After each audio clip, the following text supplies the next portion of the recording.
On the 17th of August, Cursor shipped Origin, its own code hosting, in early beta on all paid plans. An editor company building a place to put your repositories is a bigger move than it sounds, and the feature list is deliberately boring. What's worth looking at is the migration model underneath it, because that's the part that decides whether anyone actually uses this. Here it is, straight from the source.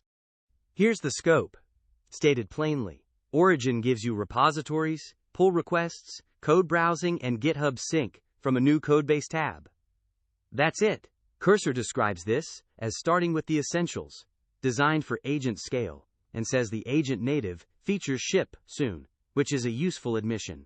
What launched today is table stakes for a code host. The differentiator is explicitly still to come. The flow is about what you'd expect.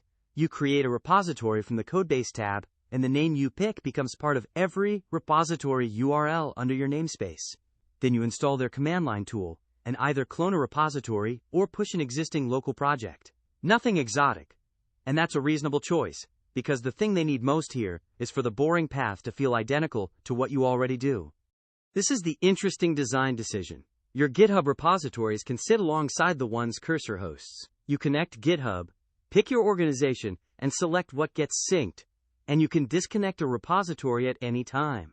Crucially, pushes keep going to GitHub, which stays the source of truth for anything that started there.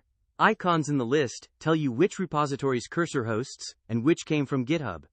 Think about why it's built that way. Code hosting is one of the stickiest products in software, because switching normally means an all-or-nothing migration of history, permissions, CI, and every integration you own. Sync sidesteps that entirely. You keep GitHub authoritative and try Cursor's review surface on top, at nearly zero cost. It's a wedge, not a replacement. Get teams working in the interface first, and leave the storage question for much later.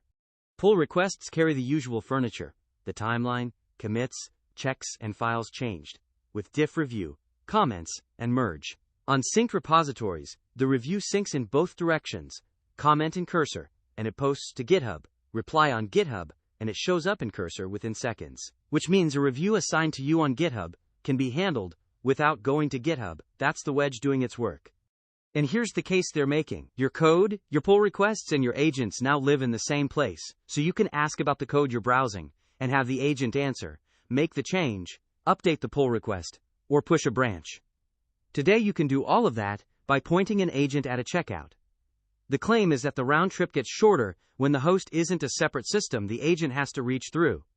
The thing that makes a code host hard to leave isn't the host. It's everything bolted to it. Cursor knows this, which is why app extensions launched alongside. Connect Vercel from a repository's apps tab, and every pull request gets a preview deployment, or wire up Depot or BuildKite for continuous integration. 3 integrations against a decade of GitHub's marketplace is a long way from parity, and that gap is the real barrier here, not the features. Some restraint is warranted. This is early beta, so it should not be the only home of anything you can't lose. Syncing also means a second copy of your source lives somewhere new, and anyone with read or write access on a synced repository can view it in Cursor too. Worth a look at your access model before you connect an organization. And the pitch rests on features that haven't shipped, so judge it when they do. So, Cursor now hosts code, repositories, pull requests, browsing, and GitHub sync that works in both directions. The essentials are ordinary on purpose. The strategy is the sync, which lets a team adopt the review surface without migrating anything, and the co-location of agents with the code they're changing. The open question isn't whether the features arrive, it's whether the integrations do. Subscribe to BirenAI and ship smarter with AI. See you in the next one.